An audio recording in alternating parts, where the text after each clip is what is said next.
Registry Matters is an independent production.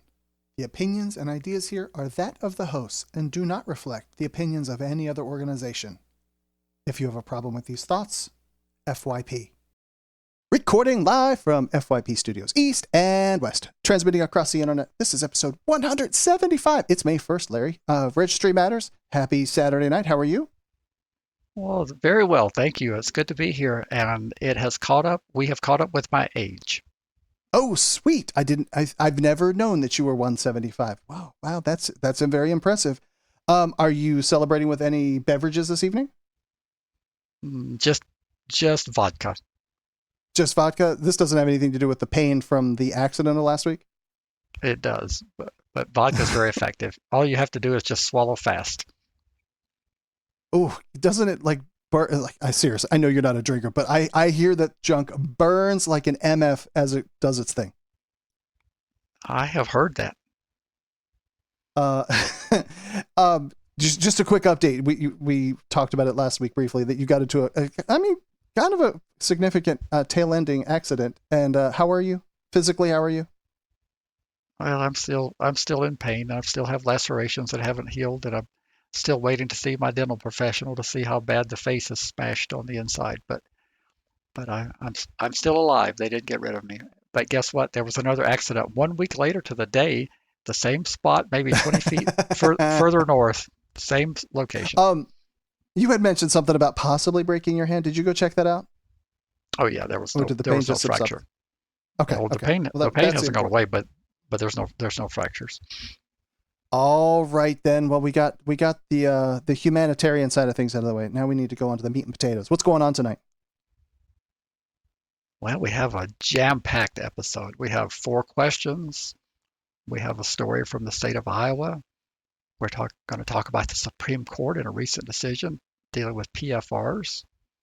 We're going to talk about the Prison Litigation Reform Act, and going to cover some articles if we have time, like second chances in Alabama and Michigan, and then you have to look at the one on the Mississippi prisons ending the food contract. Now that one is bizarre.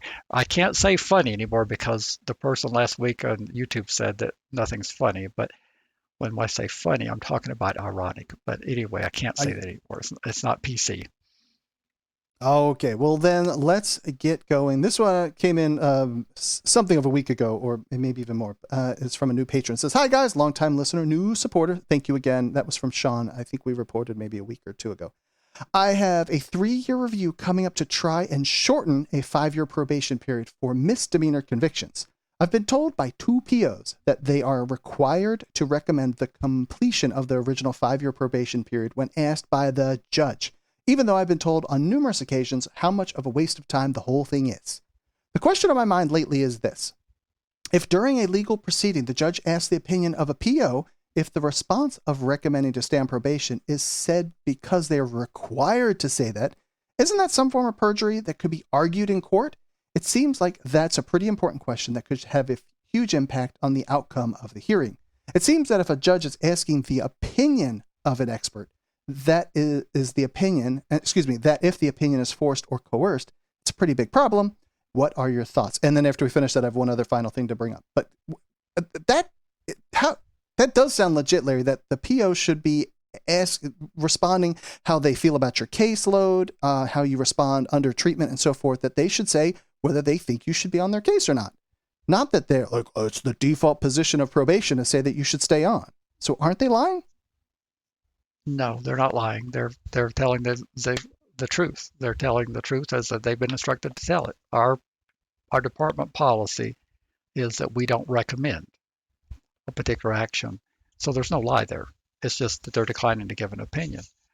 But remember, I don't think I've done the world the way it is be for a long time. There's True. there's the way that things should be, and there's the way things are. And in this case, the way it should be would be a PO would give their opinion, and they would give it based on all the factors you were articulating, the caseload they have, and how well this person has performed and following the restrictions and complying. They would do that. But in the world the way it is, they're not likely to do that because the last thing they want is for those cameras to come in on them if there is a relapse. And their supervisors want it even less than they do. And the people who run the department want it even less than all the ones previously mentioned. So therefore, they're not going to give their opinion when they've been instructed not to. That would be an insubordinate act, would it not? It would be. So, and then I guess the way that I'm going to present myself as legal expert, which I know I'm not, so don't take me this way. But then your attorney would ask the specific question of, has the person ever caused any problems? Have they always met their probation obligations? And you're never asking them for anything that is beyond fact for them to give them any room to, you're going to leave it to the judge is what I'm saying, that this person is only there to state the facts of how you are under their charge. And then the judge would then make the determination of whether you are released or not. That is absolutely what does happen in those cases in those instances where they have that policy. The lawyer has to be skilled at eliciting the answer that the lawyer is looking for. And then the cameras will come in on the judge because the prosecution is going to take the same posture in all likelihood when that issue is being heard. The state's going to be consistent with probation. They're going to say either they oppose it or we take no position. You can hope for them to take no position, but they're likely going to oppose the release. And therefore, they're going to dredge up something from the facts of your case that happened all these years ago to say that that's their justification for opposing it.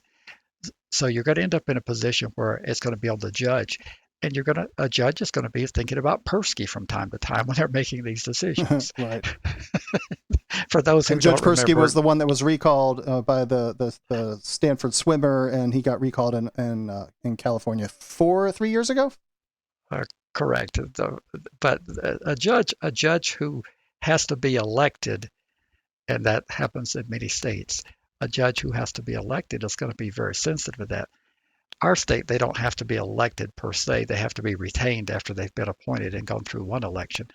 And the retention threshold is 57% to either retain. And if they don't reach that threshold, they're not retained. But even with that system, there's enough bad press that can really impair your retention election. So therefore, these judges, the world the way it should be, and the world the way it is. And I don't see the perjury, but he does have a fantastic point. It really makes it difficult when the POs will not give an opinion about a particular offender.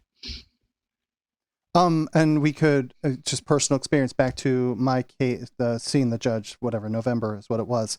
The prosecution, the DA's office, they did not say, well, no, we don't have any problem, but they were like, we're not going to ever say that we think that this person should be off. But they certainly did not come in there with any guns blazing. They came in with like little cap guns, so to speak. They did not approve it, but they were not coming out guns blazing trying to prevent it either. That's certainly another situation that could come up.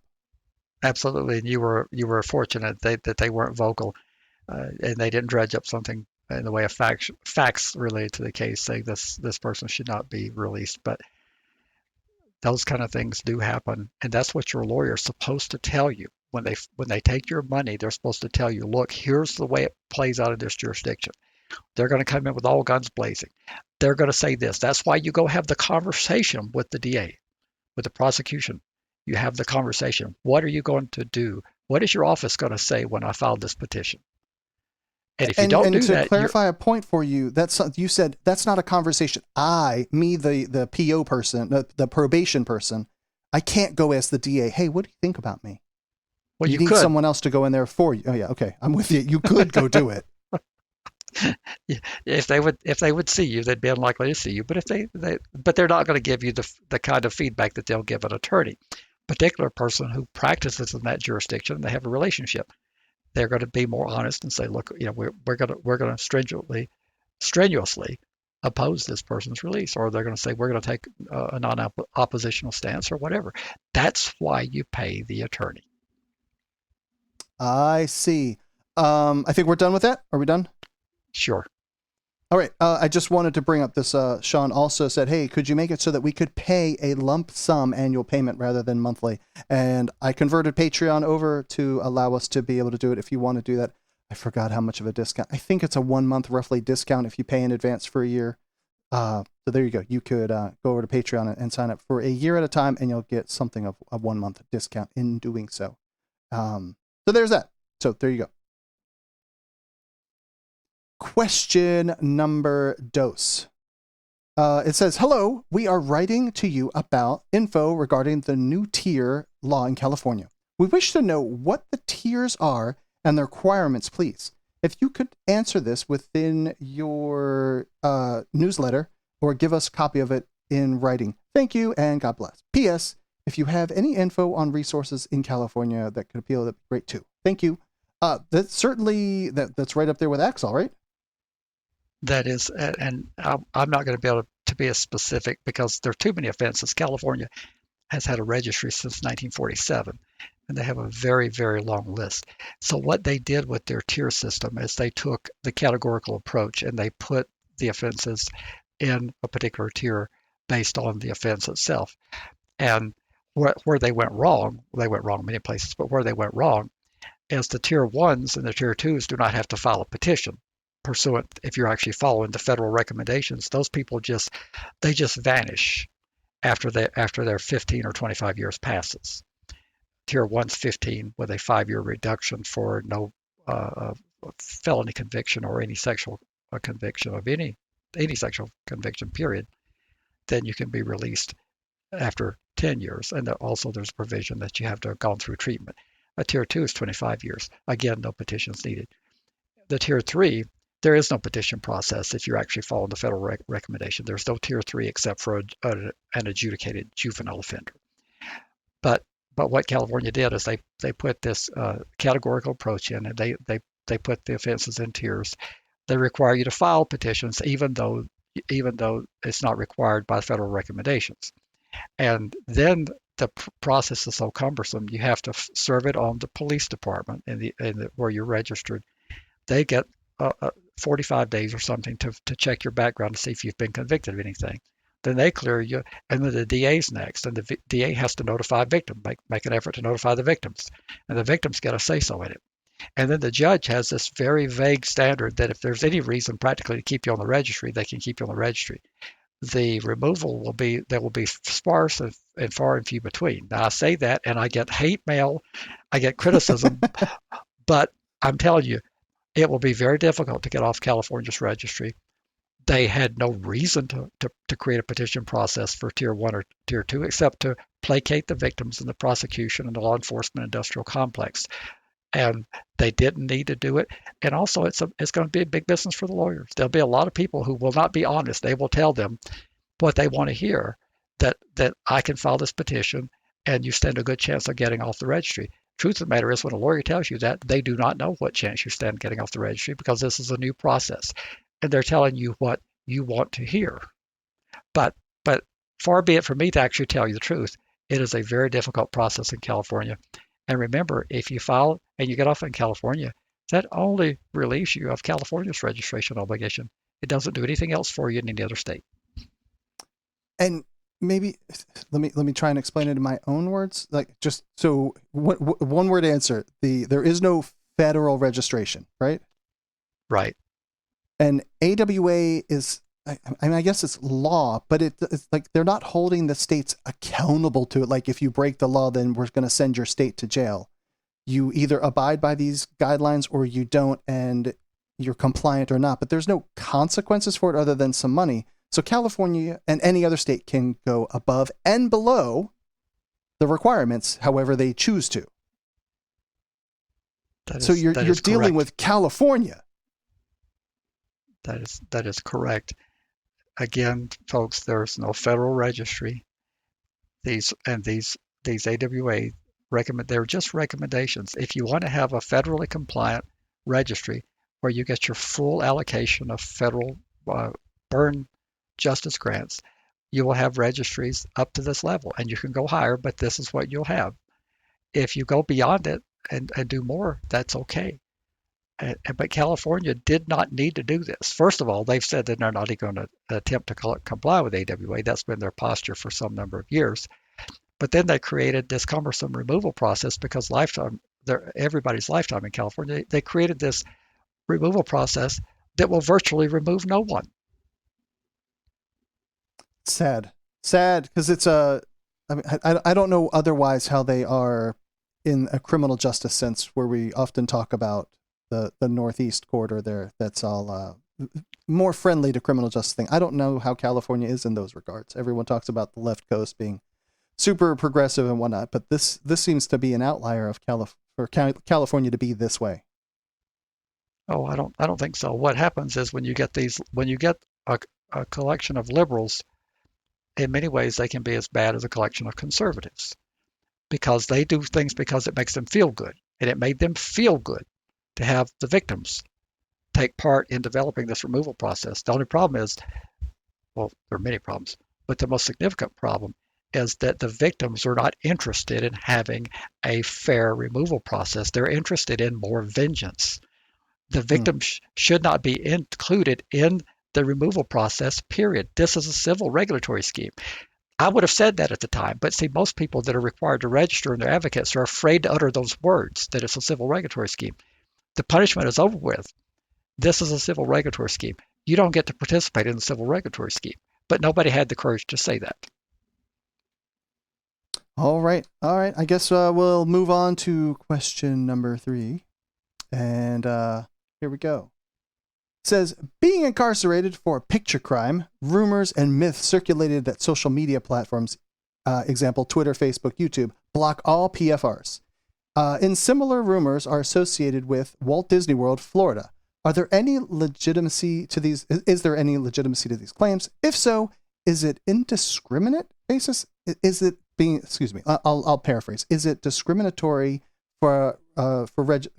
discriminate basis from registry databases? Whew, this is hard to read. I think they are saying that, are they using the registry databases to find this information? Or is it more individualized, such as prior accounts scrutinized and or utilized in commission of the offense? With the GOP... You can stop. You can stop there. Okay. Yeah, I meant to block that out. That was all a political rant there. All right. So the answer is the rumors are true. I don't know about Walt Disney. I've heard that rumor, but I have not independently verified it. But in terms of the social media platforms, those rumors are true. It's an indiscriminate blocking of people who are required to register. There's no individualized analysis done. That's true. So, and should they be allowed to? Well, that's what the courts are going to determine someday. But he went on to political rant about the Hunter Biden story being suppressed by the New York Times and blah blah blah. And I just didn't want to go there. But in terms of his question, these things are true. They do block you on Facebook and Twitter and so forth. And I don't know about YouTube. I don't know if YouTube blocks PFRs. I've never heard of anybody getting shut off of Google. That's not one I've ever heard of. And I don't know that I've ever heard of anybody being knocked off of Twitter either. I mean, we obviously have the Registry Matters Twitter account. There's also a Facebook one, but the Twitter account I post on there at least roughly weekly, and it's never been shut down. But my question is, should they be allowed to? And maybe that's taking too far of a left turn of them being private companies and being allowed to. Let's focus more on Disney World. That you are, forgive the extension here for me from just a second. You are someone that has been convicted of a sex crime, and I'm not saying that you were convicted of one that's a child-based one, but you're going to a place that predominantly caters to children, and they are a private entity, and they probably have a sign that says we can refuse the right to admittance to anybody. So that's their privilege to do so, I think.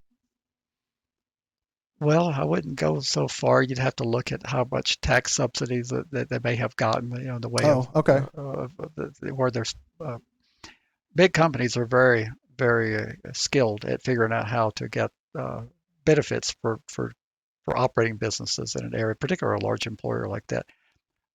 But I can tell you they've been under a lot of pressure. I mean, cruise operators are under a lot of pressure. Anybody that has a recreation component that involves a lot of minors as customers, they're under a lot of pressure to keep folks safe, and so they're responding to public pressure. That's what the public is demanding. That we don't want PFRs roaming around here trolling to victimize our children while they're having a good time. So Disney is being a good corporate citizen in their view. Okie dokie. Is there anything else there before we move on to the next one? So no, we can go into number whichever one we are on. I think we're on number 4, as you have posted the PDFs. All right, it says, I have not been able to get a straight answer to my question, though I know I'm not the only one to face this situation. I have an established long-time residence in Pennsylvania, driver's license, etc. In 2015, I was arrested while on vacation in North Carolina and ultimately convicted of something for a 2005 offense. Oh, receipt of for a 2005 offense in federal Connecticut. At sentencing, the judge. Federal court. Sorry, federal court. If you put CT, I'm going to say Connecticut, Larry. At sentencing, the judge ordered me to register as an SO upon release, which should be not so far off. In 2017, PA declared SORNA as punishment, both state and federally, through a Supreme Court decision. Since non-contact offenses such as possession, receipt were not subject to registration until 2006, my 2005 offense should be exempt from registering ex post facto in Pennsylvania. North Carolina, however, refuses to recognize the punishing effects of SORNA. My question: how will my out-of-state conviction of 2005 affect me as far as the registry goes? Will I still have to register even though it's unconstitutional in Pennsylvania? What happens if I cross state lines or move out of state? Is there ever a time where it is no longer a concern, or do I have to stay in Pennsylvania for the rest of my life? I have seen the push by the government for a federal duty to register as a way to circumvent the states. If I register out of state first before Pennsylvania says I'm exempt, will I then be removed from the out-of-state registry, or will I have to maintain it for the next 10 years? I would be very grateful for any light you can shed for me on this subject. There's a lot going on there, Larry. Yeah, and he's not going to like the answers I give him, but I'm actually, when he says no, but he says nobody can answer the question. I can actually answer this question very succinctly and accurately. He needs to stop thinking about Pennsylvania. Pennsylvania is only relevant if he lives there. So if he's not choosing to live in Pennsylvania, remember, when you take your car across state lines, you comply with the registration requirements in the state where your vehicle is moved to. In this case, the vehicle is you. And if you take yourself to another state, you will register according to what that state's requirements are. Now, it could be, in some instances, the state that you move to may incorporate the requirement to make it approximate what you had in the previous state. Example, Utah does that. They say you will register for 10 years or the amount of time required in the state where you were convicted to make sure you don't receive a benefit for moving to Utah. So the judge just simply apprised him of his duty to register as a sexual offender. But he gets to North Carolina. North Carolina has their own registration requirements. They have their own system in terms of the duration. They have their own removal processes. And if you're going to live in North Carolina, you will be subject to what North Carolina requires. So I've answered that part of the question. If you live in North Carolina, you will comply with North Carolina law. In terms of what happens if you move to another state, if you leave North Carolina, you will comply with the state that you move to. So I've answered that part of the question. Yep. About whether it's unconstitutional in Pennsylvania, it was ruled unconstitutional, but they have since reconstituted a registry that has not been ruled unconstitutional. So if you were to live in PA, you might very well have to register there. His argument is that his crime of 2005 occurred prior to when they did their massive amendments that caused their registry to be vulnerable. They had a registry in 2005. Believe me, they had a registry since the late 90s. All states did. But if he can live without registration in Pennsylvania, if that is in fact true, that is exactly what he should do, because that is the only place where he will be home free. And that still may not make him home free, because they can, since it's a regulatory scheme, as long as it's benign enough that it's not deemed as punishment, they can continue to require him to register in Pennsylvania. So I've answered every single question that he asked. Not with answers that he likes, but every single thing he asked. There is no federal registry. But if you cross state lines, we're going to get to that later in the main event. If you cross state lines, you will be prosecuted because you have engaged in interstate commerce and you have not registered in the new state. You have to present yourself for registration in the new state, or you've committed a federal offense. Larry, we decided in chat that nobody likes your answers ever. I'm sorry but I'm pretty sure your answers are right. And that's why you're here. I think I have a button that does this. Hang on, wait, I got it. That is why I am here. Because that's why you're here. Because you're right, and nobody likes it. So, and let's just touch on that for just a minute. It's a regulatory scheme similar to car stuff that if you're in California, you're going to have much more emissions controls than if you're living probably in New Mexico. I'm going to guess that you have very limited emissions control. that would be correct. Okay. And so you just, hey, I would like to move my car, and you're moving from New Mexico to California. They're going to say, you got to do all the smog stuff. And you're like, but I didn't have to in New Mexico. Well, sorry, you're not in New Mexico, are you? Same thing applies here that whatever North Carolina says. North Carolina says that you have to go to work doing handstands. Well, those are the regulations you have to comply with. And when you move to Pennsylvania, they don't make you do that. So then you don't have to do it because you're not there anymore. That is correct. And I wish I could give them the different answer. I wish that we had reciprocity among the states. I wish we had more uniformity among the states. And of course, I don't wish we had uniformity with the harshness that the southeastern part of the country has, the deep south. But I wish that it was not so confusing. And I wish that when you finished in one state, you were finished everywhere. I wish all that stuff, but that's not the way it is. But even again, using the car comparison, you could have a car that is considered a classic, and in your state, then you don't have to comply with certain things. You move that car to another state, and then all of a sudden, you have to come back into some kind of compliance. All of that would then still hold true. It is very akin to this kind of thing, but there's that disabilities and restraints part of it, where the pictures on websites, potentially living and work restrictions, potentially presence restrictions, internet restrictions, and so forth. I mean, the people in North Carolina prior to Packingham, they couldn't be on anything related to social media. This is post probation, all that stuff, that you're just a PFR on the website and you can't be on social media. That's how it used to be. That's a disability and restraint. That's correct. And litigation, we may have more and more of these restrictions declared unconstitutional. But right now, he's going to have to comply with whatever state he's in. And Pennsylvania's not in the equation unless he lives there. Okie dokie. I believe then, Mr. Larry, we are on this little piece that you put in here about Iowa, unless I have missed something. No, that's where we are. Cool. So I got nothing that goes along with this one. So Iowa, first of all, what is an HF? House file. Is this related to a House bill or a Senate bill? Is that similar? It's a House bill that has become law in the state of Iowa that prohibits PFRs. It just was posted today on the listserv. It prevents people that are required to register for conducting any child care, any babysitting services. You'll find yourself in trouble with the law in Iowa now. All right. Okay, and like you said, it was just filed today. Why did you bring this up?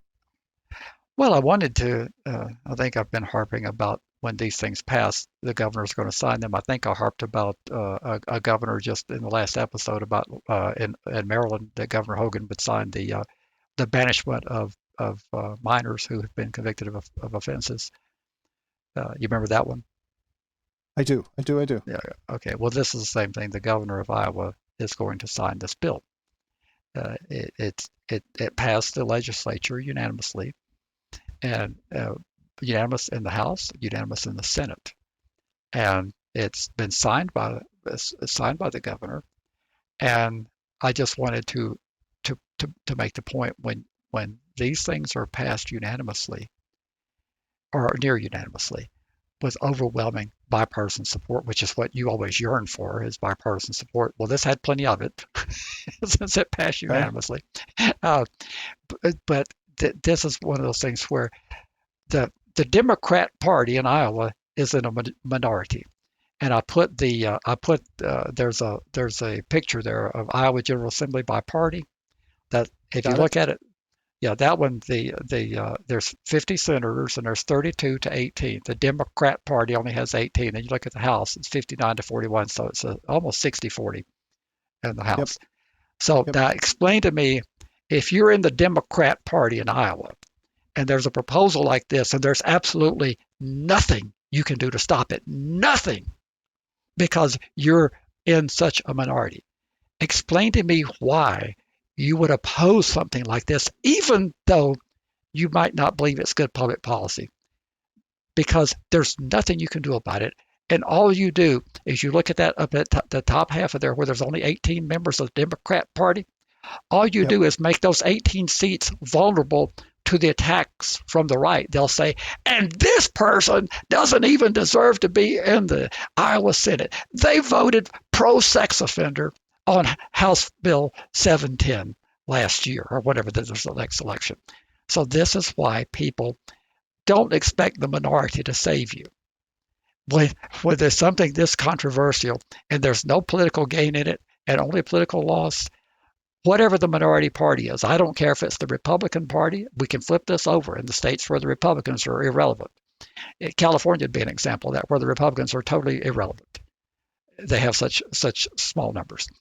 There would be nothing that they would do, nor would there be anything they would try to do, because it would be a wasted effort. There's almost veto override majorities here. Not quite, but almost. But since it was unanimous, you don't need to talk about a veto. But if every single Democrat voted against it, you could almost still pass these with the margins that they have. So I just want to do a little civics lesson. Folks, politics are the example, or here's an example of, you let it get to the governor signed it. You have to kill this stuff before it makes it to the governor. And killing it means what? Committees? Is that where you're going? You either have to make it in the committee where you can live with it, or you have to kill it. And people criticize me for trying to make something where I can live with it, because I'm a sellout at that point. Well, right. If I was going to have a choice between having every PFR in the state of Iowa not allowed to babysit or do any type of child care, or narrowly tailoring something, if I concluded that this was going to pass and there was nothing I could do about it, I would feel better about it if we could narrowly tailor it so that it would only target those where there might be a legitimate concern that they shouldn't be engaging in child care. But see, I would take pies in my face and all sorts of criticism, because I would be a sellout at that point, because I would be negotiating with the system. But which is better, to negotiate and get something that's more narrowly tailored, or have this blanket ban that they have in Iowa now? You tell me. Hang on, I got a clip for this. Trying to win the game. What are you trying to do, Larry? I'm trying to win the game, and I would consider it a win if I could have narrowly tailored this bill. And when the political realities, you have to deal with political reality. I would have gone to leadership and said, "Are you people going to pass this?" Yes, sir. We're going to have to pass it. Okay, I want to try to narrow it a little bit and bring it within the contours of constitutionality. And I would have enough respect that they would actually listen to me and say, we need to narrow this a little bit. But again, we don't have much of an advocacy in Iowa. And this is what happens with your bipartisanship. You had plenty of it here. I see. And we'll have a link to the show notes of this House file. It's House File 710 if you want to go find it in the show notes. Anything else here before we go on to the main event? I think I beat that dead horse. It was a civics lesson, all I was trying to do. Ready to be a part of Registry Matters? Get links at registrymatters.co. If you need to be all discreet about it, contact them by email, registrymatterscast@gmail.com. You can call or text a ransom message to 747-227-4477. Want to support Registry Matters on a monthly basis? Head to patreon.com/Registry Matters. Not ready to become a patron? Give a 5-star review at Apple Podcasts or Stitcher. Or tell your buddies at your treatment class about the podcast. we want to send out a big heartfelt support for those on the registry. Keep fighting. Without you, we can't succeed. You make it possible. This one is this is a recent decision from the Supreme Court. Is that where you want to go? Correct? Let's do it. That way, if we run out of time, we can skip some articles. Yeah. Of course. It's the case of Alaska versus Sean Wright. Larry, I did read all of it. It was pretty short. I can't see what it has to do with PFRs except for that Wright is a PFR, and he took it before the Supreme Court. It's all about habeas corpus. I won't trash that word that bad. It's habeas corpus, which nobody ever wins these days. I don't know anybody that ever files any. And I do see that the Supreme Court reversed a Ninth Circuit decision, which is their favorite thing to do. What is this case about? And here it is for you. 1 minute or less. Well, I'm not sure I can do it in a minute or less to unpack all these issues. Well, you're going to have to get on that. So, hopefully now you see the reason why we have the article from the New Yorker titled "The Destruction of Defendants' Rights." Sean Wright was convicted in Alaska back in 2009 of sexual crimes, and he completed his Alaska sentence, and then he decided to move to Tennessee. And he chose, after arriving in Tennessee, to ignore his registration obligation. And guess what? He found himself being prosecuted by the feds. I just mentioned that. If you've traveled in interstate commerce, the feds convicted him, or he pled, of failure to comply with his registration obligation, and he received a sentence of time served plus 5 years of supervised release. I'm just guessing that he found supervised release to be somewhat of a bummer, and he decided to try to undo his Alaska conviction utilizing a petition for writ of habeas corpus as the vehicle. He reasoned that if his Alaska conviction could be undone in a habeas proceeding, his federal conviction for failing to register would be voided because the predicate conviction would no longer exist, which would mean he would have no registration obligation. So that's what this case is about. All right, so I see where you're heading. You're itching to explain the limitations of a federal habeas, particularly in view of the restrictions imposed by the Anti-Terrorism and Effective Death Penalty Act of 1996, commonly referred to as ADPA. Is that how it would be pronounced? ADPA? That's fine.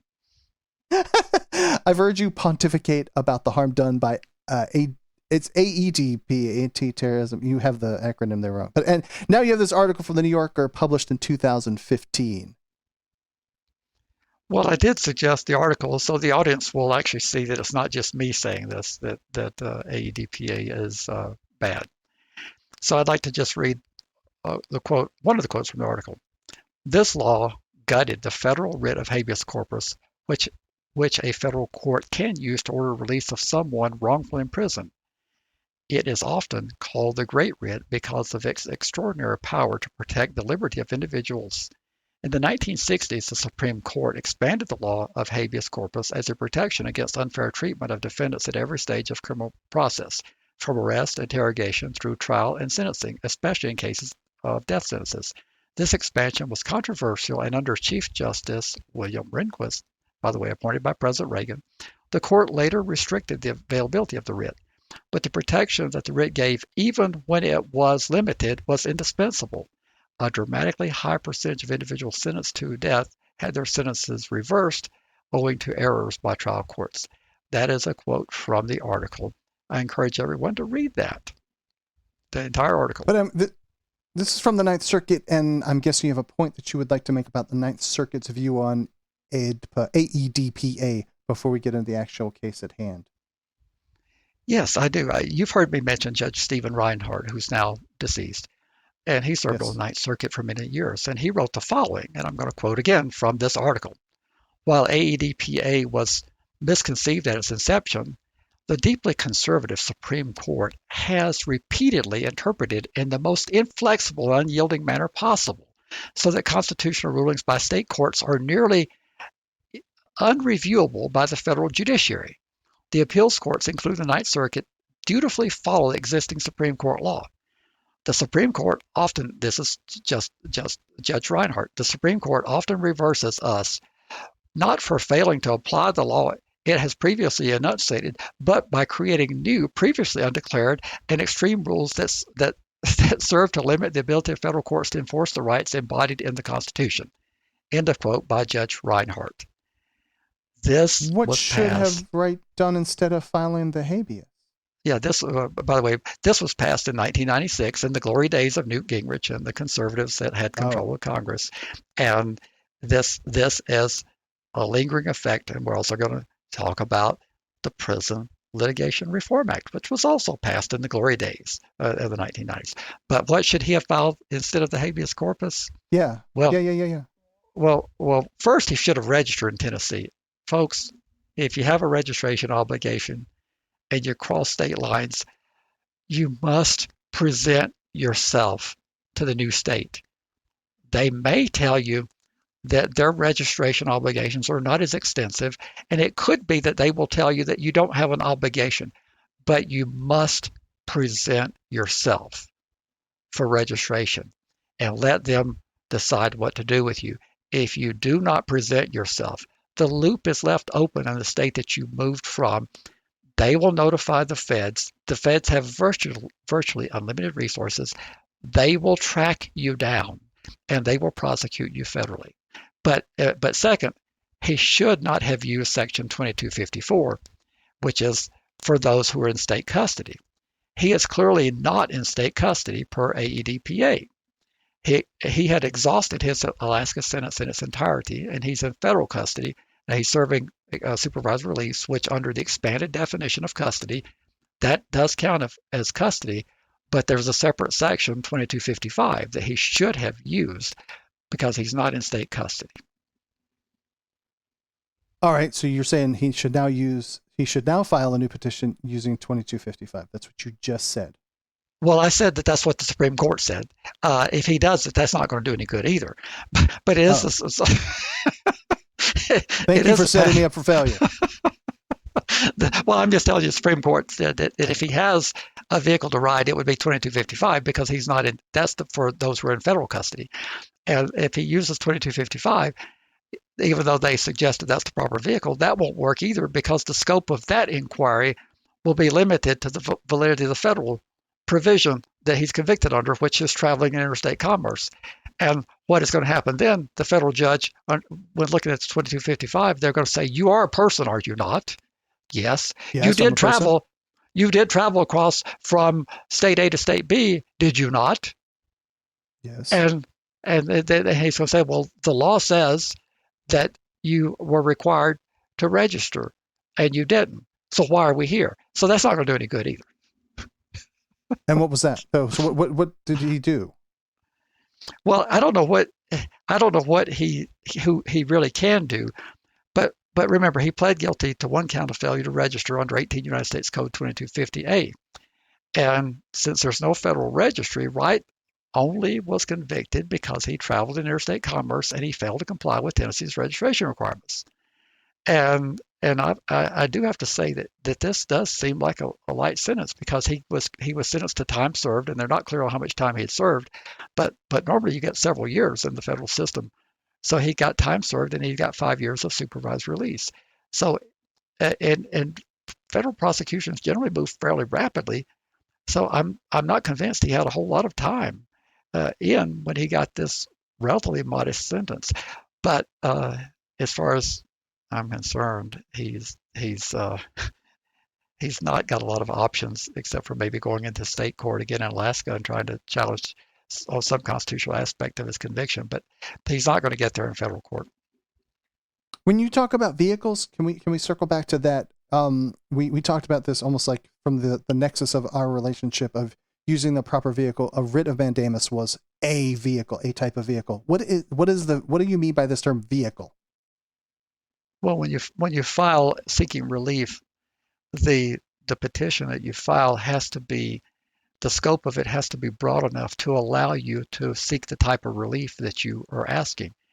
If you file a petition for restitution of a landlord tenant, in a landlord-tenant dispute, if you file a petition for a writ of restitution, that's the proper vehicle. If you don't file a petition for writ of restitution, if you just file a civil lawsuit saying that you want damages from the person, the court isn't allowed to give you the writ of restitution, which is the order directing the law enforcement to go out and dispossess you.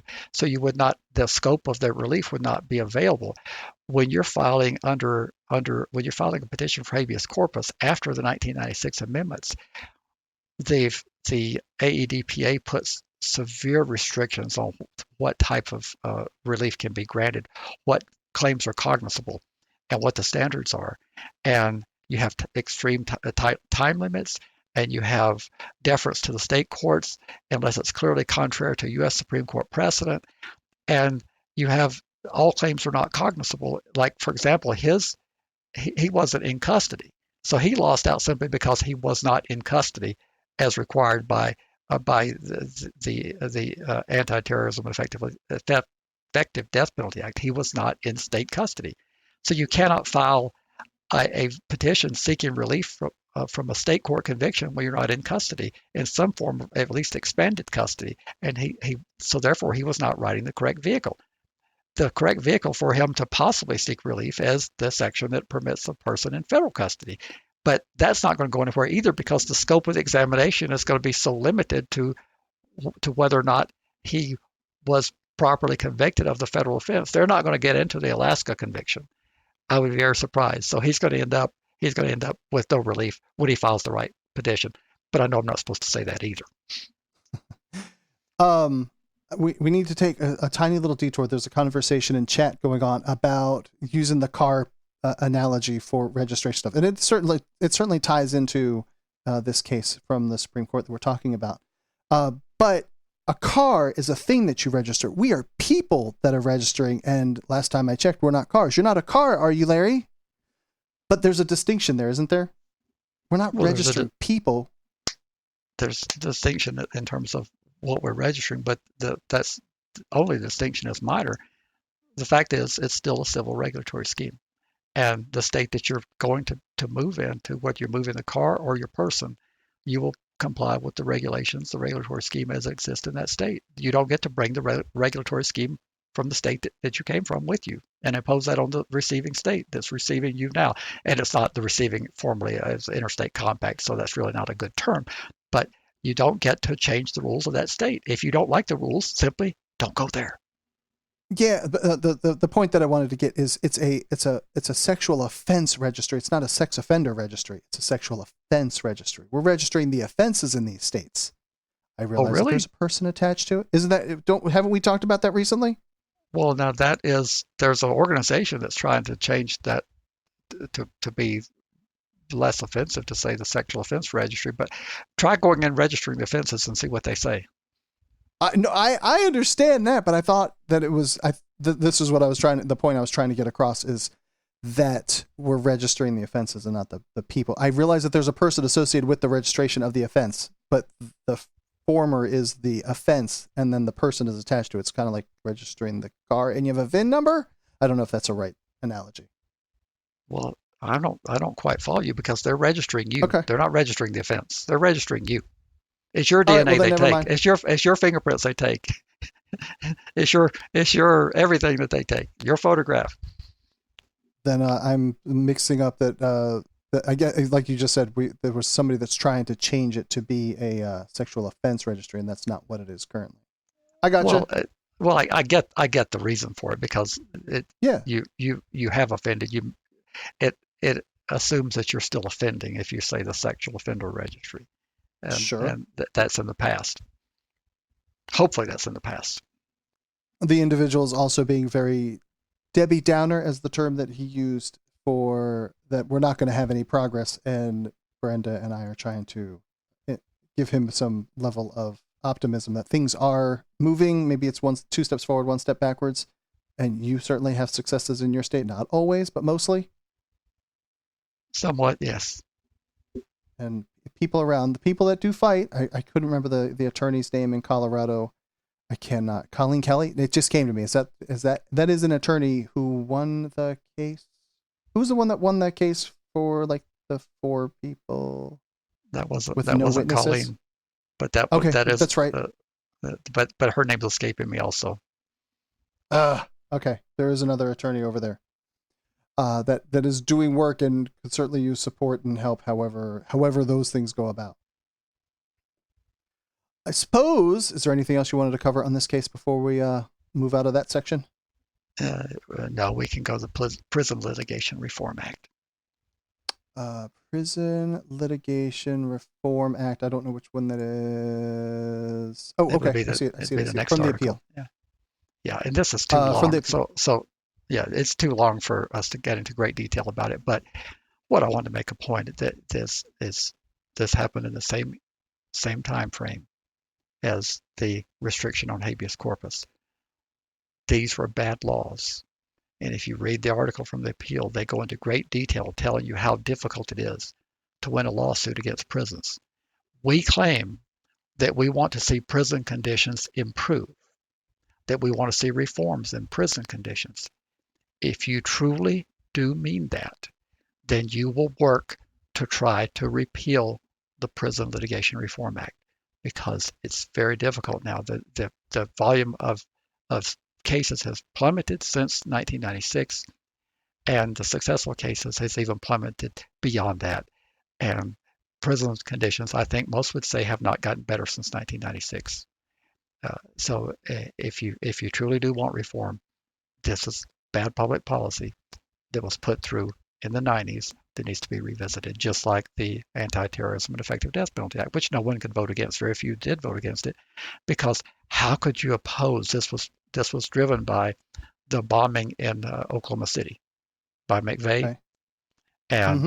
And they didn't have a death penalty, and it bothered them to no end that they didn't have a death penalty, an effective death penalty at the federal level. So they and then it was hijacked during the process to include the restriction on habeas corpus, because the judges were saying they were being inundated with all these state claims, and the conservatives said that we have perpetual litigation, and our state courts are not being respected for the hard work that they do. So that provision was added into it, and those were all bad laws, and we need to work on changing those laws. And the article that we're talking about came from the AP. Second Chance Alabama approves expungement bill, but it's only for low-level crimes to have their records wiped clean. Just want to make sure people knew what we were talking about and where we were going with that. We're just now moving to Alabama. We were talking about the Prison Litigation Reform Act previously, but now we're moving to the Alabama expungement bill. Well, then I was talking about the wrong one. All right, well then let's talk about the AP bill. Second Chance Alabama approves expungement bill. Tell us, this is about Alabama removing low-level crimes that apply and have their records wiped clean. And Governor Kay Ivey has signed it. Why'd you bring this one up? It's positive news, and we have so little of it that I thought it would be worthwhile. It's certainly a very narrow, but it's a step, and it's a positive step. Unfortunately, guess what? If you read the the third paragraph down, you see that Alabama decided to exclude PFRs. Violent crimes, sex offenses, and major traffic convictions will not be eligible for expungement. So, of course. But I would encourage people in Alabama. The names are here of the drivers behind this bill: Senator Linda Coleman from Madison, and Representative Chris England from Tuscaloosa. Those are key drivers of this bill. Have conversations with them and find out if they feel like that they can come back and expand it upon it. It said the bill passed the Senate without a dissenting vote. The House of Representatives approved the measure on a 57-38 vote. So it was not nearly as strong in the House. And I didn't dig into who the 37 were that opposed it. But don't let this be the end of it. This is the first step. Right. And then we will move over to an article from Mississippi. It says Mississippi prisons end contract with controversial food provider from CBS News. A company accused of serving rotten and spoiled meals to inmates in Mississippi is no longer providing food in the state's correctional facilities. Larry, this is an amazing victory that people aren't going to be eating rotten food. That's amazing. So when the state began a new 3-year deal with a company, Merchants Food Service, on March 1st to provide meals to 15 prisons. But But I can't believe from the description of this, this was pretty bad stuff that they were serving. But remember, you can't. We talked about stuff like this more than a single or double time. That this is just this has got to be probably the second or third largest resource consumer for a prison budget is food, and any place that they could scrounge a couple bucks away, boy, so we'll keep the food. Maybe we'll keep the cooler a little bit warmer so we can save some money on the electricity bill. So, well, Mississippi certainly has had its share of notoriety for bad prison conditions and violence. And I think the governor blamed it on cell phones. Remember, we talked about that a year ago or so about, he said that the problem was cell phones. You remember that? Yes. Parchment. Yep. Yeah. So, but again, folks, this reflects back really to us, the people, we the people. If you made it clear to the people you elect to represent you in Jackson that you wanted your inmates treated humanely, that you wanted them to have good food, and you wanted them to have rehabilitation services, if you made that clear, that's the way it would be. But you do just the opposite. When you look in the mirror each morning, remember it's you that says that you don't care what they have to suffer, that they should have thought about that when they did their crime, that I'm out here working, paying taxes, killing myself, and these people in prison are living better than I do. They have 3 hots and a cot. They have free health care. Remember, these politicians that are representing you are reflecting you. Yeah, I'm with you on that. We could do better if we wanted to, but we have decided that we don't. It's a really terrible thing to say. Try running for, I think I said last episode, try running for state office on a platform that you want to make prisons better, and tell me how that goes for you. All right, and then from the Detroit Free Press, the Supreme Court is wrong. Even children who kill don't deserve life without parole. These sentences ignore brain research and are tainted by racial bias. Until last week's opinion, the court was headed towards closing the door on them. Geez, Larry, why did you put this in here?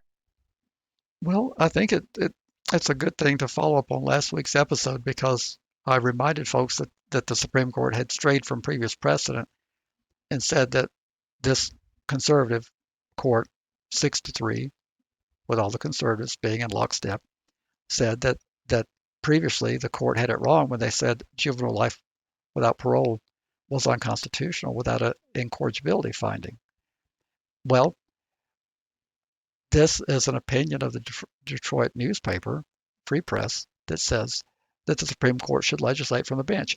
I'm not expressing an opinion, folks. I'm just asking you, do you want the Supreme Court to come in and save you from this, or do you want the state of Mississippi, I believe it was. I think it was Mississippi, because they were overturning the precedent that had been previous from Alabama. Do you want the Supreme Court to come save you from yourself, or do you want to do the right thing and change the law so that people in Mississippi, juveniles, will not be subject to life sentences without parole? Whose responsibility is it? I'm posing the question. I am not expressing a view at this point. Yeah. Should they email crackpot at Registry Matters, or how? May I take a stab? Sure. We would want them to be handled as close to the people as we want to, unless we deem it to be so repugnant that we want it to be that way for the entire country. And that's where either federal legislation or something like this gets stepped into with the Supreme Court. But we would want as many laws to be handled as local as possible, because that would be the governor and your city council, whatever your state type, your local representatives. Those were the ones that know the local issues and know the community and the attitudes of the peoples. Well, now let's just reflect on some of the Scalia clips. Does something, simply because it's repugnant, magically become unconstitutional? Clearly not. Okay, well, repugnant, then it's not the proper standard if you are following the Scalia model. He says I know that the people certainly are not required to impose the death penalty, not the death penalty, life without parole. And he said the same thing about the death penalty. They're not required to impose the death penalty. They're choosing to impose the death penalty. He says that There was nothing in the framers' mind about having a prohibition about the death penalty, against using the death penalty. Same thing about this. Nobody in the constitutional making process ever thought about putting limitations on what type of sentences could be handed down by the people, people's representatives. So do you want to invent this in the Constitution and have the court decide what the proper punishment levels can be? Or do you want your elected officials? Which is it? And like I say, I'm posing the question. So don't write me and say that Larry said this, because I'm only asking. I'm trying to promote intellectual honesty, because it seems like we like the court to step in and do things we agree with. Right. And when we can't win it through the legislative process, then we want judicial intervention. Right. And then we get mad about judicial intervention if they intervene in a way inconsistent with our beliefs. So which is it, folks? Do you want the courts to save you, or do you want to save yourselves? That we need them to be super legislators when we need them to be super legislators. Otherwise, stand back. I see. All right, one last article, and we are out of here. This is Westmoreland County Prison to pay inmates at prison to get coronavirus vaccine. Oh, sweet. They're going to get some kind of little bonus, like 25 cents or something. They're going to get $25 in commissary credit if they receive the vaccine. That's amazing. It is, and I'm not sure where that county is, but being that you know the state inside out, what's the county seat of Westmoreland? Westmoreland County? Hang on. Westmoreland County, PA. Yeah, I'm using Google as we speak to find out where it is. Someone in chat, if you know, really quick, tell me where it is. Oh, God. Google, be faster, please. Is like just east of Pittsburgh, it looks like. So, well, I put it in there simply because I think it's novel.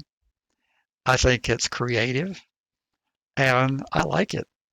You would have to think that since there's hesitancy on the street, people, including me, I've had some hesitancy since my brother had the reactions he did to the Moderna shots. I've had some hesitancy, and this modest amount of money, if it overcomes hesitancy and makes the facility safer for the inmates as well as the staff, I think it's very creative. $25 isn't a whole lot of money, and if you can push someone in the right direction by that, isn't that a great thing? Sure, $25 is it's not a lot of commissary money, because I bet you soups are like 75 cents by now. But I would do it in a heartbeat. I got my second shot a couple days ago. I am pleased. So I would bet a lot of inmates that are on the fence would go in favor of the $25, and then we achieve the herd immunity, at least within the institution. So I think it's a great idea. And you folks that are listening to us and reading our transcripts on Westmoreland County, tell us what $25 will do for you. I imagine we can get pretty much anybody, because the way JPay is, as far whatever the organizations are, Securus, that is running commissary for everybody, it's got to be 75 cents a soup. It doesn't go that far, but it's not zero either. So I would do it. Me, I would do it. So Larry, we have finished up with everything. Yeah, we got some acknowledgments though. Oh, we do. We had 2 subscribers actually directly to the transcript service, and the first one was Sean, different Sean than what we covered earlier, and he sent in a letter, and it said we'll get to that letter in a future episode. And then also Douglas said, I want to thank you people for sending me a transcript from Registry Matters 171, and everyone in chat, you have to take a quick shot because we said you people again. So, all righty. Well, see, our transcript, we're going to grow this transcript distribution. It's going to soon surpass every prison publication. That would be, oh man, we could be bigger than Prison Legal News. That would be fun. I believe it's going to happen within 3 years. That's a pretty lofty expectation there, but I'm up for the challenge. With that, we will shut it down, Larry, and I think everyone can go find all of the pertinent information over at registrymatters.co. You can find links to everything if you want to sign up on Patreon. That's patreon.com/registrymatters. And if there's nothing else, Larry, I will bid you a happy, wonderful good night and the rest of your weekend, and I will talk to you soon. Thanks, and I appreciate being here again. Take care, buddy. Good night. You've been listening to FYP.